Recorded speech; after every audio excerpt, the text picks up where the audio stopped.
ഗുരുർബ്രഹ്മ ഗുരുർവിഷ്ണു ഗുരുർദേവോ മഹേശ്വര ഗുരു സാക്ഷാൽ പരബ്രഹ്മ തസ്മൈ ശ്രീ ഗുരവേ നമഃ. ഭജ ഗോവിന്ദം ഭജ ഗോവിന്ദം ഭജ ഗോവിന്ദം ഗോവിന്ദം ഭജ മൂഢമതേ സംപ്രാപ്തേ സന്നിഹിതേ കാലേ നഹി നഹി രക്ഷതി രോഗിൻകരണേ. ഭജ ഗോവിന്ദം ഭജ ഗോവിന്ദം ഗോവിന്ദം ഭജ മൂഢമതേ. ഭജ ഗോവിന്ദത്തിലെ ശ്ലോകം 18. സുരമന്ദിരതരുമൂലനിവാസഃ ശയ്യാഭൂതലമജിനം വാസഃ സർവപരിഗ്രഹഭോഗത്യാഗഃ കസ്യ സുഖം ന കരോതി വിരാഗഃ. ഭജ ഗോവിന്ദം ഭജ ഗോവിന്ദം ഗോവിന്ദം ഭജ മൂഢമതേ. സുരമന്ദിര തരുമൂല നിവാസഃ. വല്ല ദേവാലയത്തിലെയും മരച്ചോട്ടിലാണ് താമസം. ഭൂതലം ശയ്യ, വെറും നിലം തന്നെ കിടക്ക. അജിനം വാസഃ, മാൻതോലാണ് വസ്ത്രം. സർവപരിഗ്രഹ ഭോഗത്യാഗഃ, തനിക്ക് തൻ്റേതായി വല്ലതും നേടണമെന്നോ ഭുജിക്കണമെന്നോ ഉള്ള സങ്കല്പവും കൊതിയുമൊക്കെ പാടെ ത്യജിക്കുകയും ചെയ്തിരിക്കുന്നു. എങ്കിൽ വിരാഗഃ, അത്തരത്തിലുള്ള വൈരാഗ്യം കസ്യ സുഖം ന കരോതി, ആർക്കാണ് സുഖം പ്രദാനം ചെയ്യാത്തത്. 16-ാമത്തെ ശ്ലോകത്തിൽ ഹസ്താമലകൻ ഒരു മിഥ്യാചാരനെ ചിത്രീകരിക്കുകയുണ്ടായി.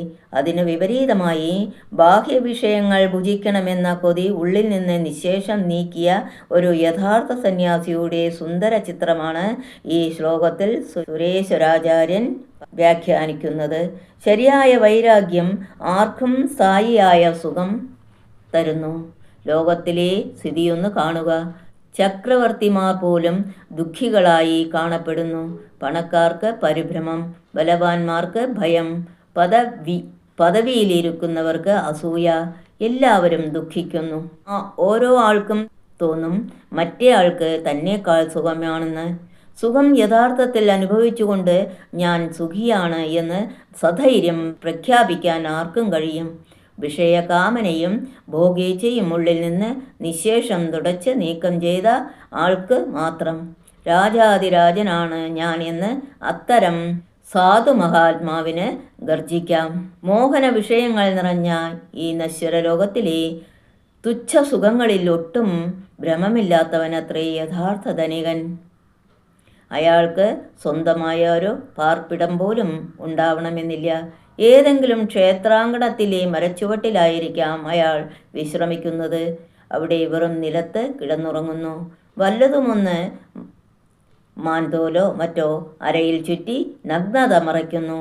ഒന്നിലും തൻ്റെ തന്നെ അഭിമാനം വയ്ക്കാതെ വല്ലതും തനിക്ക് വേണമെന്ന സങ്കല്പം വെടിഞ്ഞ് ലൗകിക വിഷയങ്ങൾ ഭുജിച്ച് സന്തോഷിക്കാമെന്ന ഇച്ഛയും ക്രയം ഉപേക്ഷിച്ച് സ്വയം സമ്പൂർണത അനുഭവിച്ചുകൊണ്ട് അയാൾ സസുഖം ജീവിക്കുന്നു. ബാഹ്യലോകത്തെ ആശ്രയിച്ചുകൊണ്ടല്ല അയാളുടെ ജീവിതം. നിരതിശയമായ ആനന്ദത്തിൻ്റെ പറ്റാത്ത ഉറവ്, യഥാർത്ഥത്തിൽ സംതൃപ്തിയുടെ തീരാത്ത ഖനി അയാൾ തൻ്റെ ഉള്ളിൽ തന്നെ കണ്ടെത്തിക്കഴിഞ്ഞു. ഈയൊരു മാനസിക നില ആർക്കാണ് സുഖം പ്രദാനം ചെയ്യാത്തത്? കസ്യ സുഖം ന കരോതി വിരാഗഃ എന്നാണ് സുരേശ്വരാചാര്യരുടെ ചോദ്യം. സന്യാസം വെറും ബാഹ്യം മാത്രമാണെങ്കിൽ, വിഷയാസക്തി ഇനിയും തങ്ങി നിൽപ്പുണ്ടെങ്കിൽ ശരിയായ സ്ഥായിയായ സുഖം ജീവിതത്തിൽ കണ്ടെത്താനാവില്ലെന്ന് മുമ്പേ പ്രസ്താവിക്കുകയുണ്ടായി. അപ്പോൾ ഒരു സംശയം വന്നേക്കാം. ആചരിക്കുന്ന സന്യാസത്തിനും അനുഷ്ഠിക്കുന്ന തപസ്സിനും പ്രതിഫലമായി യാതൊരു സുഖവും ലഭിക്കില്ലെന്നോ? അത് ശരിയല്ല. അങ്ങനെ കണക്കാക്കുന്നത് ശാസ്ത്രവിരുദ്ധവുമാണ്. ശരിയായ വിരക്തൻ്റെ ആന്തര സ്വഭാവവും ബാഹ്യ സമീപനവും എപ്രകാരം ഇരിക്കുമെന്ന് ഇവിടെ വ്യക്തമാക്കിയിട്ടുണ്ട്. ആഗ്രഹങ്ങൾ ഉദിക്കാത്ത പൂർണ്ണാവസ്ഥയിൽ അയാൾ എത്തിക്കഴിഞ്ഞു. ജീവിതത്തിൽ പരാജിതനായി നിരാശ കൊണ്ട് ഒളിച്ചോടിപ്പോന്നതുകൊണ്ടല്ല, മറിച്ച് അന്തരാത്മാവായി തന്നെ സമ്പൂർണതയും സംതൃപ്തിയും സ്വയം കണ്ടെത്തി അനുഭവിക്കുന്നതുകൊണ്ട്. ഈ വസ്തുത ഭഗവത്ഗീതയിൽ സ്ഥിതപ്രജ്ഞനെ വർണ്ണിക്കുമ്പോൾ ഭംഗിയായി വ്യക്തമാക്കുന്നുണ്ട്. ആന്തരമായ പരിപൂർണയിൽ നിന്നുകൊണ്ടാവണം ബാഹ്യമായ അപൂർണതയെ വിലയിരുത്താൻ. അന്തരാത്മാവിലെ നിരതിശയമായ ആനന്ദത്തിൻ്റെ അനന്തതയോടെ തട്ടിച്ചു നോക്കുമ്പോൾ ബാഹ്യവിഷയങ്ങളിലെ സുഖം അല്ലെങ്കിൽ എത്ര നിസ്സാരം. സാരവത്തായ പരമാത്മാവിനെ നേരിൽ അറിയുമ്പോൾ സംസാരം നിസ്സാരമെന്ന് തെളിയും. അല്ലെങ്കിൽ സന്യാസം തീർച്ചയായും ദുഃഖഹേതുവായിത്തീരും. ജീവിതത്തിലെ അനുഭവങ്ങളുടെയും സംഭവങ്ങളുടെയും നേരെ ആരോഗ്യകരമായ സമീപനം വളർത്താൻ സാധകൻ പഠിക്കണം. പ്രസ്തുത സമ്യക് സമീപനമാവട്ടെ ആന്തരരഹസ്യത്തെ കാണാനുള്ള ഉൾക്കാഴ്ച അഥവാ സമ്യക് ദർശനം ഉണ്ടെങ്കിലേ സാധിക്കുകയുള്ളൂ. അതിനാൽ സാധകൻ സമ്യക് ദർശനം നേടാനും തദ്വാരാ സമ്യക് സമീപനം വളർത്താനും പ്രയത്നിക്കട്ടെ. സത്യമായ പരമാത്മതത്വത്തെ ദർശിക്കാതെ മിഥ്യയായ ജഗത്തിലെ മോഹന വിഷയങ്ങളോടുള്ള ആസക്തി വിടാൻ മനുഷ്യന് ആവില്ല. സാധു മഹാത്മാവിൻ്റെ ജീവിത രീതി വളരെ ലളിതവും അത്യന്തം സരളവും അകൃത്രിമരമണീയവുമായിരിക്കും. രാജാതിരാജനെപ്പോലെ സ്വമഹിമയിൽ വിരാജിക്കുന്ന യോഗീശ്വരന് ക്ഷേത്രമുറ്റത്തെ വൃക്ഷമൂലം കൊട്ടാരവും തറപ്പള്ളിയറയും പൊടിമണ്ണ് ഭൂമെത്തയുമത്രേ. അത്താഴപൂജ കഴിഞ്ഞ് ആളുകൾ പിരിഞ്ഞു പോയാൽ സാധാരണ ക്ഷേത്രാങ്കണം ശൂന്യമായിരിക്കുമല്ലോ. അവിടെ ഒരു മരച്ചോട്ടിൽ ഏകാഗിയായി ഏകാന്തതയിലെ ആനന്ദം അനുഭവിച്ചുകൊണ്ട് അയാൾ വിശ്രമിക്കും. ഉറക്കം സുഖപ്രദവുമാവുന്നത് കിടക്കയുടെ മാർദ്ദവം കൊണ്ടല്ല, ഹൃദയത്തിൻ്റെ പരിശുദ്ധി കൊണ്ടാണ്. കിടക്ക പണം കൊടുത്ത് വാങ്ങാം. ഉറക്കമോ യാതൊരു ദുരുദ്ദേശവുമില്ലാതെ സരള സ്വഭാവിയായ സാധകൻ്റെ മനസ്സിൽ ഒരലട്ടലുമില്ല. സർവവ്യാജമായ വിശ്വപ്രേമത്താൽ പ്രചോദിതനായി ശാന്തിയുടെ ദിവ്യ സന്ദേശം ലോകർക്ക് നൽകിക്കൊണ്ട് ധന്യജീവിതം നയിക്കുന്ന അയാൾക്ക് പരുക്കൻ നിലത്തും സുഖമായി ഉറങ്ങാൻ കഴിയും.